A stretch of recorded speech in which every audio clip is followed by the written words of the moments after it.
Матчи чемпионата мира по футболу, а в Владикавказе состоится премьера балета «Портрет Дориана Грея». В эфире новости на канале «Осетия», в студии Алексей Смагин. Здравствуйте. Людей и помочь их решить. Глава республики Вячеслав Битаров побывал с рабочим визитом в Моздокском районе. Подробности в выпуске.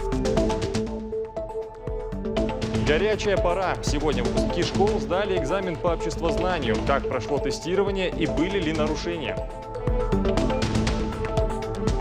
Земфира Кулова сегодня отмечает свой юбилей. Человек, без которого трудно представить остинское телевидение, и профессионал с большой буквы, не представляющая себя без телевидения.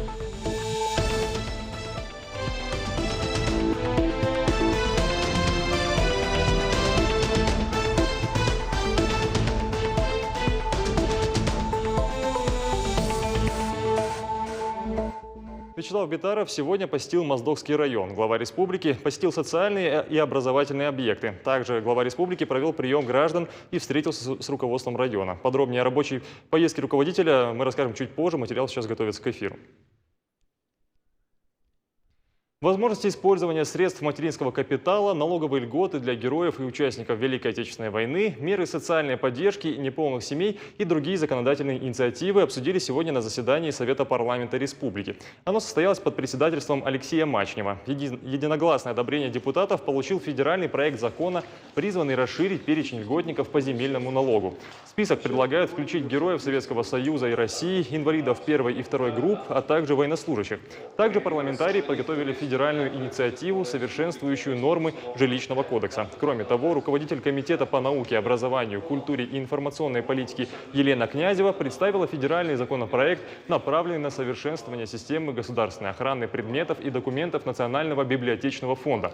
Всего депутаты рассмотрели более 30 вопросов. Сегодня же состоялось заседание межведомственной комиссии под председательством председателя Кабмина Таймураза Тускаева. Как сообщили на встрече, по итогам 2017 года Северная Осетия достигла положительной динамики по основным показателям социально-экономического развития. Председатель правительства напомнил, что в прошлом году республике удалось нарастить индекс промышленного производства и улучшить показатели в сельском хозяйстве. А по такому индикатору, как оценка деятельности органов местного самоуправления, Осетия попала в рейтинг наиболее эффективных регионов России. Заместитель министра экономического развития Алета Цориева обозначила основные факторы, от которых зависит формирование макроэкономических показателей и получение дополнительных финансовых ресурсов. Их республика может получить благодаря темпам роста социально-экономического развития. Один из факторов – рост объема инвестиций в основной капитал. Период сдачи ЕГЭ продолжается. Напряженное время не только для выпускников, но и для их педагогов и родителей. Сегодня будущие абитуриенты проходили тестирование по обществознанию. Это самый популярный предмет среди необязательных. На экзамене побывала и Виктория Базгадзе. На часах 9:15, а во дворе уже много ребят. Выпускники специально пришли пораньше. Поделиться своими эмоциями с одноклассниками, пожелать друг другу удачи или просто немного отвлечься, чтобы переживать не так сильно. Ведь у них сейчас один из самых сложных и важных этапов жизни – ЕГЭ. На самом деле на экзамене будет все то, что мы повторяем, мы решаем каждый день, мы готовимся к экзамену. Все, ничего нового там не будет. Тревожное состояние из-за вот этого жесткого контроля.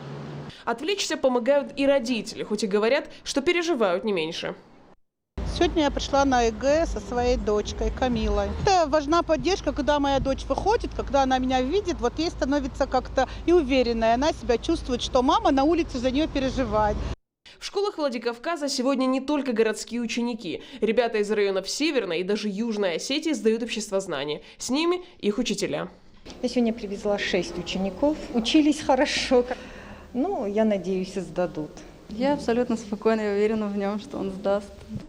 9:30. Ребят просят пройти в аудитории. Первая проверка начинается уже в коридоре. Металлоискатель и организаторы вне аудиторий. Дети приходят, мы отмечаем, берем паспорта, смотрим, сверяем со списками и сопровождаем их в аудитории.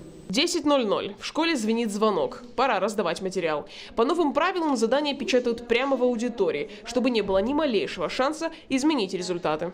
Вместе с заданием ученикам дают специальные бланки. Первый – это бланк регистрации, где нужно заполнить свои паспортные данные, обязательно черной гелевой ручкой, и поставить подпись, что с порядком проведения единого госэкзамена ученик ознакомлен. Следующий бланк ответов для тестовой части и еще 2 листа для более развернутых ответов ученика. Если в стандартный набор не поместили все ответы экзаменуемых, то у наблюдателя в аудитории есть еще 2 дополнительных бланка ответов. Правила сдачи госэкзамена меняются каждый год, не только для учеников, но и для наблюдателей. Чтобы стать организатором вне или внутри аудитории, можно быть даже студентом. Я тоже сдавала сама ЕГЭ, и было очень страшно. И я хотела поучаствовать с другой стороны. Мы прошли обучение в этом году в Кабарде, и мы теперь являемся общественными наблюдателями уже с Министерством образования. Обществознание – самый популярный предмет среди необязательных. Только в нашей республике его сдают почти 3000 человек. Из них 4 на дому. Обществознание – проходной экзамен на факультеты юриспруденции, истории, социальной работы и других. Но есть и те, кто сдает его для резерва. Экзамен длится 4 часа. Это почти 30 заданий. Обществознание сегодня сдали и ребята с ограниченными возможностями здоровья. Для них время экзамена продлено на 1,5 часа. Я поступаю в медицинский и выбрала общество как резервный вариант. В моей аудитории атмосфера была чудесная. По данным Министерства образования и науки республики, нарушений на пунктах сдачи не зафиксировано. Организаторы внимательно контролируют ход экзамена. Также в пунктах проведения дежурят врач и медсестра для оказания первой помощи. На сегодняшний день главная задача состоит в том, чтобы максимально сделать доброжелательную, спокойную рабочую обстановку, чтобы экзамен прошел в штатном режиме. Конечно, при этом не нарушая требования порядка. Те дети, участники, которые нарушили и удалены из экзамена, из пункта проведения, они сдают только в следующем году. То есть в текущем году они не имеют права на пересдачу. В каждом пункте также ведется видеонаблюдение. Свои оценки выпускники узнают не позднее 29 июня. Основной этап ЕГЭ в 2018 году проводится с 28 мая по 2 июля. Впереди у выпускников ЕГЭ по биологии, иностранным языкам, литературе и физике. Виктория Вазгадзе, Артур Габуаев. Новости Осетии. И возвращаемся к рабочему визиту Вячеслава Битарова в Моздокский район. Детали поездки в материале моих коллег.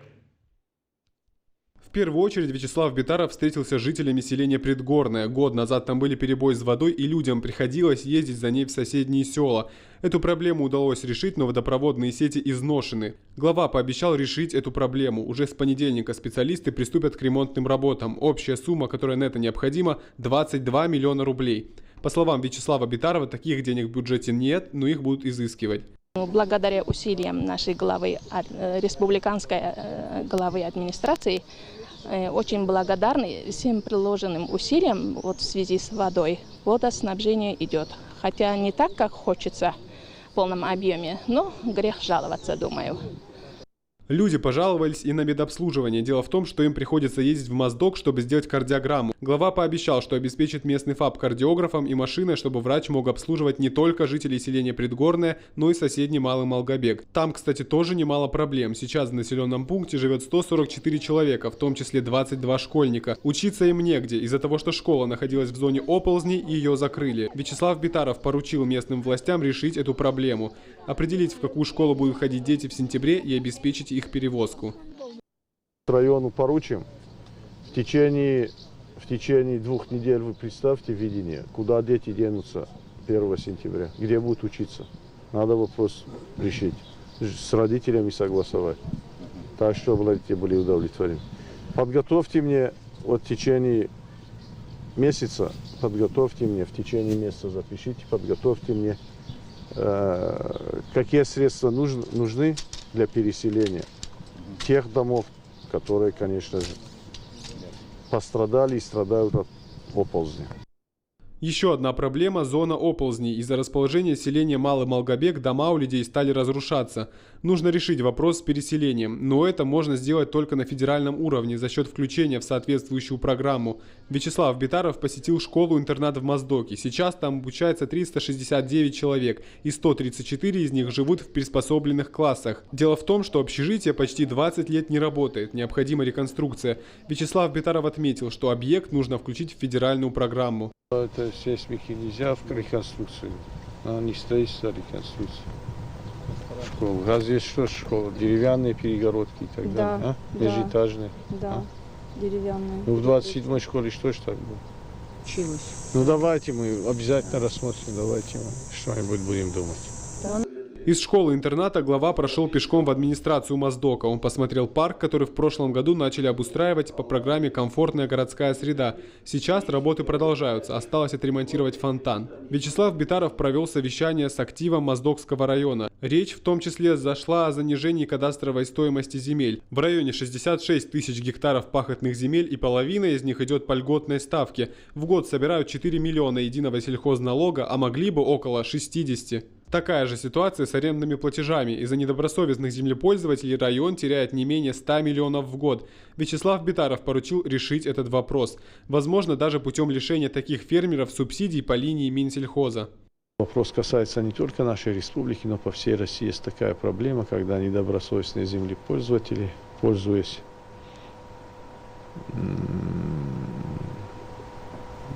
уловками определенными, пользуясь недоработанным законодательством в этой области, федеральным законодательством, умудряются занижать суммы арендных плат, земельного налога, которые, к сожалению, приводят к тому, что бюджет того или иного района становится несбалансированным. Поэтому, конечно, нам надо активную борьбу с этим развернуть.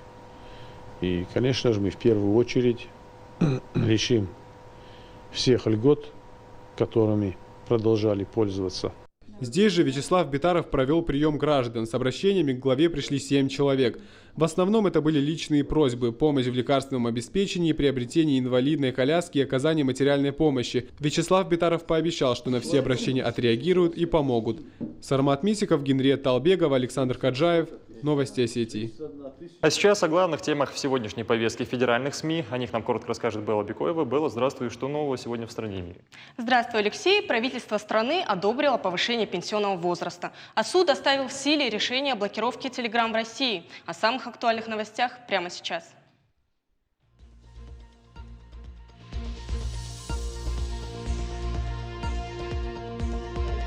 Станислав Говорухин. Об этом сообщил спикер Госдумы Вячеслав Володин. Депутаты минутой молчания почтили память своего коллеги, до последнего времени занимавшего пост главы комитета по культуре. Станислав Говорухин – народный артист России, кинорежиссер, политик и общественный деятель. Он снялся почти в 30 картинах, внес неоценимый вклад в развитие отечественного кинематографа. Говорухин снял целый ряд выдающихся картин, которые будет помнить, смотреть и пересматривать не одно поколение российских зрителей. Среди его художественных фильмов широко известны такие картины, как «10 негритят», «Ворошиловский стрелок», «Благословите женщину», «Место встречи изменить нельзя», «Артистка», «Россия, которую мы потеряли» и «Конец прекрасной эпохи». В 1985 году он активно включился в политическую деятельность, выступал как публицист и общественный деятель. На президентских выборах 2012 года возглавлял предвыборный штаб Владимира Путина. В июне 2013 года стал одним из сопредседателей Общероссийского народного фронта. Правительство страны одобрило повышение пенсионного возраста. Это будет происходить плавно. Для мужчин до 65 лет, для женщин до 63. Об этом сообщил премьер Дмитрий Медведев. Переходный период начнется уже с 2019 года. Ежегодно будут прибавлять по 1 году. Таким образом, окончательно норма вступит в силу для мужчин в 2028 году, для женщин в 2034. Напомню, сейчас женщины выходят на пенсию в 55 лет, а мужчины в 60. Существующий пенсионный возраст был установлен больше полувека назад. За это время продолжительность жизни существенно выросла. Первыми изменения затронут мужчин 1959 года рождения и женщин 1964. Эти граждане получат право выйти на пенсию в 2020 году в 61 год и 56 лет соответственно. Авторы реформы объясняют, что ее необходимо внедрить, чтобы увеличить размер пенсии для неработающих пенсионеров. Это возможно лишь при наличии роста фонда оплаты труда, который обеспечивается за счет роста занятых. Так, увеличение пенсионного возраста позволит увеличивать размер пенсий почти на 1000 рублей в год. Для примера, за последние 3 года рост составлял всего лишь 400-500 рублей. Суд оставил в силе решение о блокировке Telegram в России.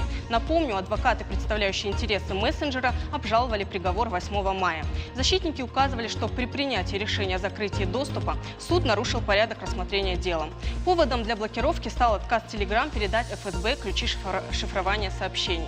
Для исполнения судебного решения Роскомнадзор начал проводить масштабную блокировку IP-адресов, однако до сих пор не добился полного закрытия доступа к мессенджеру в России. Алексей, на это у меня все. Мы будем и дальше следить за развитием событий в стране. Белла, спасибо. Ну а мы возвращаемся к новостям Северной Осетии. Ремонт дороги на улице Гадиева завершится уже через несколько дней. Дорожные работы сейчас идут полным ходом. Уже уложен первый выравнивающий слой асфальта, обновлена ливневая канализация, подняли люки. Теперь остается уложить второй слой асфальта и нанести дорожную разметку. В администрации города уверяют, что работы идут по плану и никаких нарушений нет. При хорошей погоде улицу откроют уже через несколько дней. По словам директора Дорожного фонда администрации города Тимура Дзуцева, обвинения в том, что работы проводятся не в правильной последовательности, неуместны. Дорожники работают постоянно, когда это позволяет погода, в выходные и в праздничные дни. Напомним, что недавно в социальных сетях появилась информация о том, что жители столицы очень обеспокоены ходом ремонта дороги на улице Гадиева. Хочу еще раз попросить наших сограждан, чтобы они набрались терпения. Вот мы ребят уговариваем, чтобы они работали и в выходные дни, и в праздники, потому что улица сложная, уже долгое время она ремонтируется. Недавно имело место, вызвали участкового, чтобы он прекратил работы. Сказали, что выходные дни, праздники, почему вы работаете, мешаете нам отмечать вот это все. Поэтому вот такое тоже присутствует. Ну, всех понимаем и просим, чтобы отнеслись с пониманием. Ввести права на управление велосипедом. Такую инициативу недавно обсуждали в Государственной Думе. Предложили сдавать тесты на знание правил и регистрировать свой транспорт в полиции. Аргументировали тем, что с принятием подобного закона передвижение на дорогах станет безопаснее. Что по этому поводу говорят сами велосипедисты? Наш корреспондент Алана Тумаева пыталась разобраться в ситуации. Лето – горячая пора. Для велосипедистов тоже. На улицах их все больше. Многие с двухколесным транспортом не расстаются. Но мало кто задумывается над тем, что, садясь за велосипед, перестает быть пешеходом и становится полноправным участником дорожного движения. Знание соблюдения правил обязательно, но... За 5 месяцев текущего года произошло 2 дорожно-транспортных происшествия с участием велосипедистов несовершеннолетних, в которых 2 велосипедиста получили телесные повреждения различной степени тяжести. К сожалению, многие водители двухколесных транспортных средств, не имеющих водительского удостоверения, пренебрегают правилами дорожного движения и не соблюдают. Как и водители механических транспортных средств, так и водители двухколесных транспортных средств обязаны знать, соблюдать правила дорожного движения. Езда на велосипеде регламентируется правилами дорожного движения. Для велосипедистов есть отдельный раздел. Каждый пункт четко прописан. Дело за малым – ознакомиться и соблюдать. Сигнал поворота поддается световыми отражателями. Если их нет у большинства велосипедистов, направление поворота указывается рукой. Поднятая правая рука означает поворот направо и левая, соответственно, налево. Важно помнить, указывать нужно до начала движения.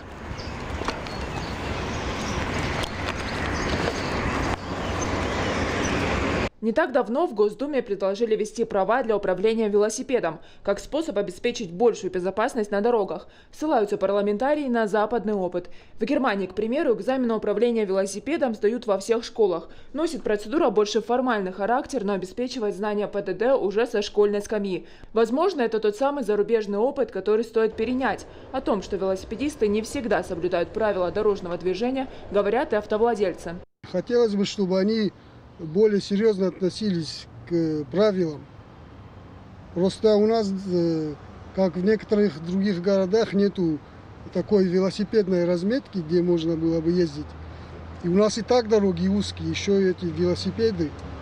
Ну, хотелось бы, чтобы все-таки у них были какие-то специальные места, где они могли кататься. Но палка о двух концах. Велосипедисты создают угрозу на дорогах, мешают пешеходам на тротуарных зонах. Но где и как в таком случае передвигаться любителям двухколесного транспорта? Сами они жалуются, в городе для них нет никаких условий. У нас, к сожалению, не понимают, как передвигаться по городу на велосипеде. Узкие дороги, и не приспособлен город к тому, чтобы полноценно можно было ездить на велосипеде. Вот купили мы велосипеды, катаемся только по проспекту, туда-обратно, туда-обратно. Но здесь на проспекте очень много людей, детей, здесь тоже опасно. В то время как весь современный мир отказывается от машин и переходит на велосипеды, обустраивая полностью городскую инфраструктуру, в Осетии к двухколесному транспорту только привыкают. Этим и объясняется отсутствие элементарных велодорожек. В администрации Владикавказа разводят руками. В приоритете сейчас другие вещи. Но велолюбителям остается надеяться, что Осетии все же коснется прогресс, и не мешая никому, они смогут передвигаться по специальным велодорожкам. Алана Тумаева, Игорь Войцеховский. Новости Осетии.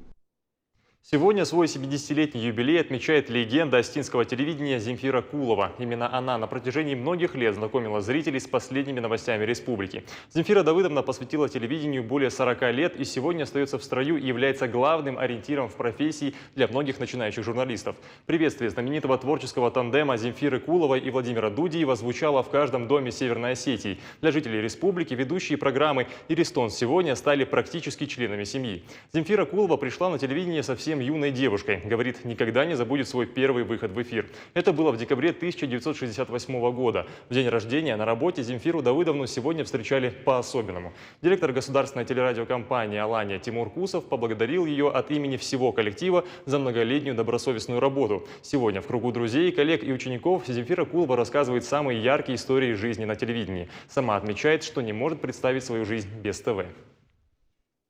Юбилей – это такая занятная история. С одной стороны, ты вроде бы как не соотносишь свой возраст и то, чего ты еще можешь и хочешь сделать. А с другой стороны, думаешь, что годы, которые, так сказать, прожиты, они ведь прошли не просто так и не зря. Ты в жизни встречался с какими-то очень интересными людьми, Всевышний одарил тебя семьей, детьми, близким кругом общения, друзьями, коллегами, которых ты обожаешь и которые тебя любят. Это человек замечательный во всех отношениях. И как профессионал, и как друг, товарищ на самом деле. Нет такого момента в жизни, когда она бы не поняла просто человека, не пришла бы на помощь, не поддержала. Всегда очень спокойная, очень мудрая, очень рассудительная, очень доброжелательная. На этом у нас все. Спасибо за внимание. Всего доброго и до встречи в эфире.